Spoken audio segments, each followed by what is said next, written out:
자, 7번입니다. 법원적 문제인데요. 다음 중 옳지 않은 것은 했습니다. 정답은 4번. 자, 1번입니다. 앞에서 풀었죠?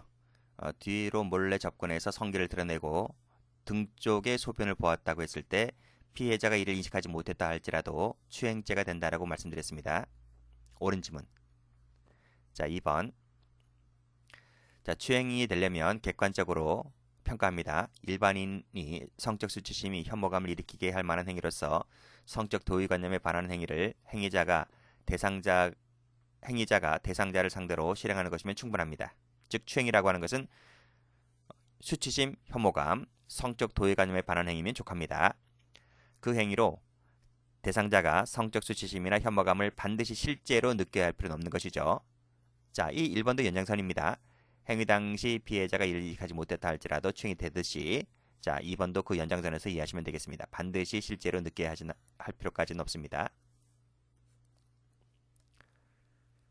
자, 3번. 시간적으로 앞서서 그 수단으로 행해졌을 때 상대방이 한 거를 고난하게 할 정도까지는 이르지 않아도 됩니다. 앞에서 풀었죠? 불법한 유형력 행사를 했다면 추행죄에서 말하는 폭행이 될 수 있습니다. 자, 4번도 풀었습니다. 48세 아줌마, 왕래가 빈번한 도로였다고 말씀드렸죠. 그러면서 성기를 꺼내어서 보여주었다고 했을 때 추행죄가 되지 않는다고 보았습니다. 자, 8번입니다. 작년도 해경 간부 문제인데 옳지 않은 것을 물었는데, 제가 지금 원래 해경 간부는 지문이 4개잖아요. 그런데 하나 지문을 더 추가하다 보니, 자, 변신 문제를 하나 더 추가하다 보니 5개가 지문이 되었고, 정답은 원래 2번이었지만 5번을 추가하는 바람에 5번까지 답이 되었습니다. 자, 이 5번 추가한 부분을 미처 신경 쓰지 못해서 여기 답을 2번만이라고 했는데요. 5번까지를 추가해서 넣어주시면 됩니다. 자, 그럼 1번 가보죠. 자, 통신매체 이용 음란죄는 결정권에 반하여 성적 수치심을 일으키는 그림 등을 그 의사에 반하여 접하지 않을 권리를 보장하기 위한 것으로서 개인의 성적 자유를 보호하기 위한 것 밑줄 그시고, 그리고 사회적 법익으로서의 건전한 성풍속을 보호하기 위한 것이다고 했습니다. 자, 원래는요, 우리가 그 강간죄, 추행죄 같은 경우는 개인적 법익이잖아요. 개인적 법익, 성풍속에 관한 죄는 이제 사회적 법익이고요.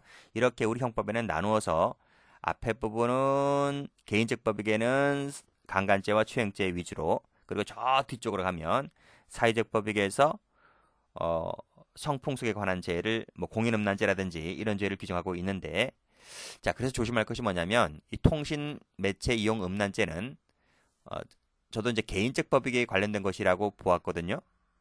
그런데 이 판례가 개인의 성적 자유뿐만 아니라 사회적 법익까지 아울러 규정하고 있다는 것을 좀 기억을 해두시기 바랍니다. 저도 뭐 판례 검색을 해보아서 이걸 알게 된 것이지, 저도 만약에 수험생이었다면 이 부분도 제가 틀릴 수가 있거든요.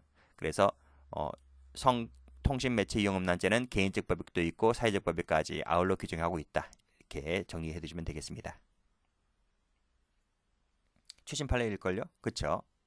2018년도 판례네요. 자, 2번 가봅니다.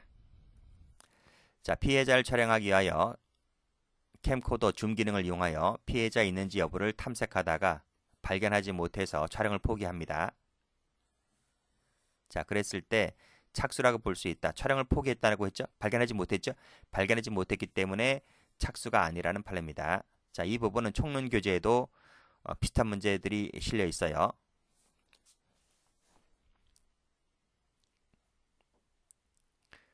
자, 3번. 자, 이 법에서는 이 장애를 갖고 있는 사람에 대한 강간추행죄를 처벌하고 있는데, 여기서 장애가 있는 사람은 장애인 복지법에 따른 등록을 하지 않았거나 등록을 충족하지 못한 사람도 요 장애가 될 수 있습니다. 반드시 등록을 해야지만 장애가 되는 것이 아니라 등록을 하지 않더라도 뭐 다른 사정으로 인해서도 얼마든지 정신적인 장애가 있는 사람으로 될 수가 있기 때문에 이 사람을 건들리면 이 법에 따라서 가중처벌됩니다. 자, 해설 가볼까요? 해설 없네. 해설은 없고 그냥 요 정도만 알고 계시면 됩니다. 정신적인 장애라고 했을 때 장애라고 하는 것은 법에 따른 사람만 법에 장애인 등록을 한 사람만 되는 것이 아니라 등록을 하지 않더라도 이 장애가 있는 사람에 해당될 수 있다는 부분 기억을 해주시면 되고요. 자, 4번. 자, 한급불능 상태에 있음을 이용하여 사람을 간음한 경우를 처벌하고 있는데 행위자가 인식하지 못했을 때는 이용했다라고 볼 수가 없죠. 그치? 인식하지 못했다고 하는 것은 고의가 없기 때문에 그런 상태를 이용했다고 볼 수가 없다는 것이 판례입니다. 자, 5번입니다. 자, 촬영물 이용 협박죄가 성립하려면 반드시 행위자가 촬영물 등을 피해자에게 직접 제시해야 할 필요까지는 없지만, 그렇죠? 없지만 협박 당시 해당 촬영물을 소지하고 있거나 유포할 수 있는 상태에 있음을 요한다? 요하진 않아요. 틀렸습니다. 다시 한번 정리할게요. 촬영물 이용 협박죄가 되려면 반드시 해당 촬영물을 소지하거나 유포하지 않아도 되는 경우가 있습니다. 그 해설을 가봅니다. 자, 여기 나와 있죠? 여기 보시면 촬영물 등을 방편 또는 수단으로 삼아서 유포 가능성 등 공포심을 일으킬 정도이면 공포심을 일으킬 정도가 바로 해악고지인데 이 정도이면 유죄가 되는 것이지 반드시 그 촬영물 등을 직접 제시하거나 또는 소지하거나 유포하거나 할 필요까지는 없다는 것을 봐두시면 되겠습니다. 자, 됐죠? 그렇게 정리를 해두시고 요 판례는 뭐 출제 가능성이 또 있네요. 나머지도 좀 보시고 2번이 중요합니다. 별표 쳐볼까요? 2번 중요하고요. 자, 2번을 두 개로 나누어서 이 부분은 총론 교재에도 실려 있는데 다른 시험에서 출제된 적이 있습니다. 그래서 이 부분을 지금 또 설명을 해보면 이게 발견하지 못하고 촬영을 포기했을 때는 착수가 안 됩니다. 그렇지만 밑에 치마 밑으로 들이밀었다. 그리고 화장실 칸 밑에 공간으로 집어넣었다고 했을 때는 그때는 밀접 행위를 개시했다고 보기 때문에 착수라고 봅니다. 그래서 앞에 법은 따로 뒤에 법은 따로 전부 다 시험 나왔습니다. 작년 올해 모두 시험에 나왔기 때문에 출제가 되었기 때문에 꼭 좀 기억을 해두시고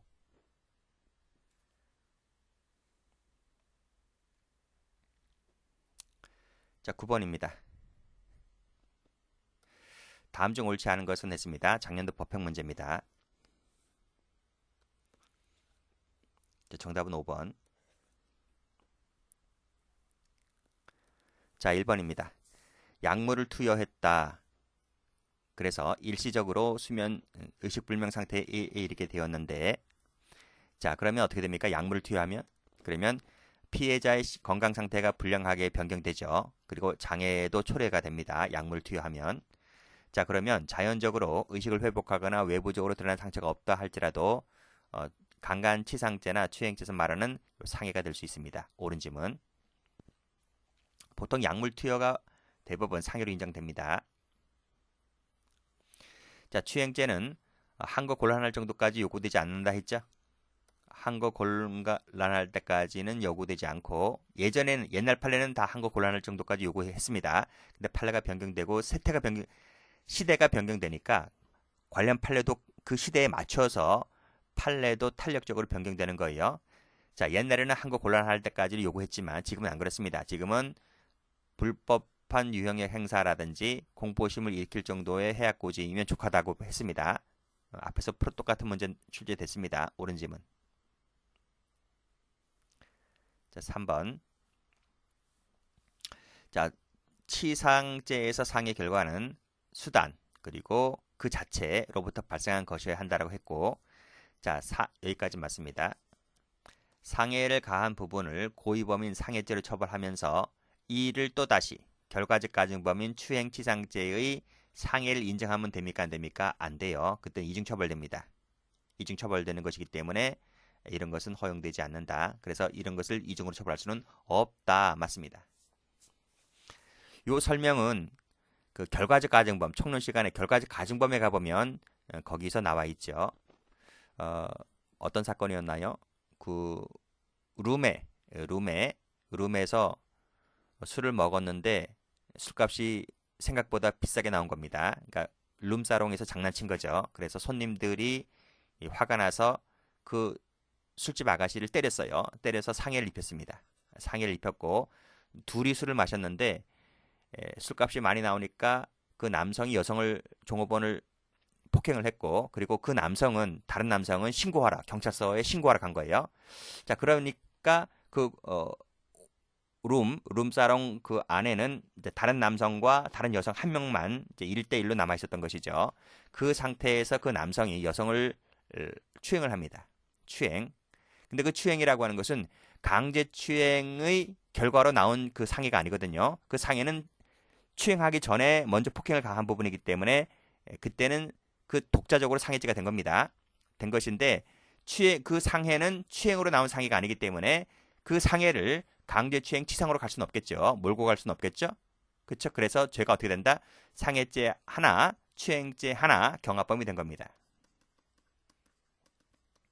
플러스 추행죄 하나, 죄가 각각 성립을 인정한 것이지 이것을 합쳐가지고 강제추행 치상죄 이렇게 몰고 갈 수는 없다는 것을 총론교재에 가면 나와 있습니다.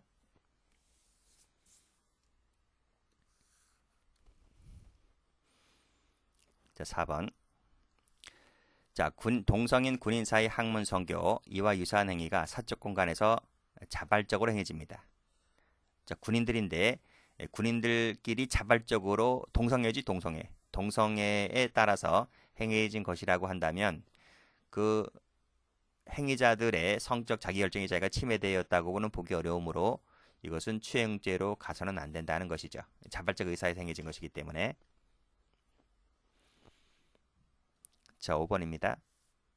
공중 밀집 장소에서의 추행인데요. 이 추행이 되려면 성적 수치심이나 혐오감을 일으키게 할 만한 정도여야 하고 그리고 행위자가 대상자를 상대로 그런 행위를 해야 되는데 자, 여기까지 맞습니다. 그런데 그 행위로 말미암아 대상자가 성적 수치심이나 혐오감을 실제로 느껴야지만 되는 건 아닙니다. 느껴야지만 되는 게 아니라 요 공중 밀집 장소의 추행이라고 하는 것은 성적 수치심이나 혐오감을 일으키게 하고 그런 상태 하에서 추행을 하면 되는 겁니다. 뭐 엉덩이를 만지거나 가슴을 만지거나 하면 되는 것이지 반드시 그 터치로 인해서 여성이 혐오감을 실제로 느낄 필요까지는 없다는 거죠. 자, 그런 내용입니다.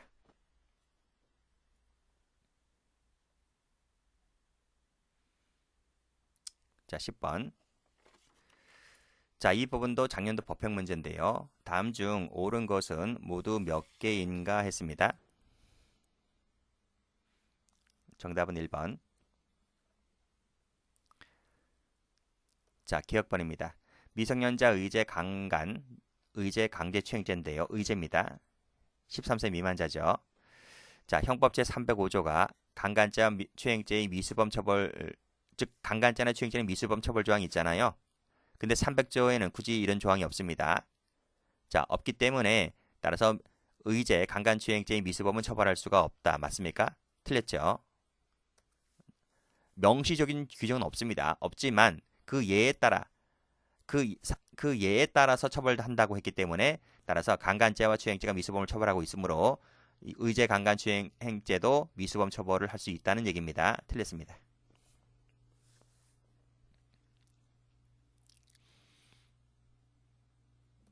중요한 판례예요. 기본 강의 때 설명을 많이 했습니다. 해설 가볼까요? 해설 보시면 여기 보세요. 예에 의한다고 했잖아요. 예에 의한다. 즉 297조가 강간죄거든요. 298조가 추행죄거든요. 그 예에 의한다는 말은 이 예라고 하는 것은 기수, 미수, 뭐를 모두 얘기합니다. 그래서 기수도 처벌하고 미수도 처벌하고 그런 얘기입니다. 그래서 말씀드렸듯이 여기서 명시적으로 이용하고 있지 않지만 즉 미수범 처벌하는 조항입니다. 이 부분을 지울까요? 이 부분을 지워서 여기입니다. 강간죄와 추행죄 미수가 처벌한다는 조문이 300조입니다. 300조. 300조를 명시적으로 이용하고 있지 않지만 여기서 보았듯이 예에 의한다는 말은 기수도 강간죄와 추행죄처럼 처벌하는 것이고 미수도 똑같이 강간죄 미수처럼 처벌하겠다는 그런 의미로 해석한다는 것입니다. 그렇게 해석하는 것이 확장 해석도 아니고 유치 해석도 아니라는 얘기입니다. 그래서 의제 강간죄 추행죄도 미수를 처벌할 수 있다는 내용입니다. 자, 2번 졸피뎀과 트리아졸람이라는 것이 섞인 커피를 마셨습니다. 그래서 항거불능 상태에 빠졌죠. 자, 강간을 하려고 시도하였는데 미수에 그쳤다는 거죠. 자, 그랬을 때 이 여성이 의식을 회복한 다음에 일상생활에 특별한 지장이 없었고 치료를 받지 않았다 손치더라도 앞에서 설명드렸죠. 약물 탄 사건. 약물 탄 사건은 뭐다? 치상죄, 상해죄를 인정한다는 것이 판례입니다. 틀렸습니다. 굳이 일상생활에 지장이 있어야지만 치료를 받아야지만 상해가 되는 것이 아닙니다. 이런 경우가 아니라 하더라도 약물을 먹여서 어떻게 해보려고 한 사건은 치상죄의 상해로 인정할 수 있다는 것입니다. 자, 디귿번. 이거 앞에서 풀었죠. 숙제를 도와주던 중에 뭐 끌어안았고 가슴을 만졌고 성기를 끌어당겼고 이런 부분들 추행이라고 보았습니다. 동그라미. 자, 의붓 아버지와 의붓 딸입니다. 자, 성폭력처벌법상의 친족관계에 해당한다고 해석하는 것은 형벌법규의 명확성 원칙에 반한다? 반하지 않아요. 법조문에 그렇게 규정되어 있습니다. 의붓 아버지, 의붓 딸, 친족관계에 해당된다. 이 판례가 우리 형법 정당방위에서 김보은양 사건, 그 김보은양 사건 때문에 성폭력처벌법이 제정한 계기가 결정적인 계기가 되었고, 그 김보은양 사건 때문에 그 의붓 아버지, 의붓 딸 부분이 성폭력처벌법에 규정이 되었었던 것이죠. 그래서 이렇게 해석하는 것은 당연한 겁니다. 법 규정의 명확성 원칙에 반하지 않습니다. 확장 해석, 유치 해석도 해당되지 않습니다.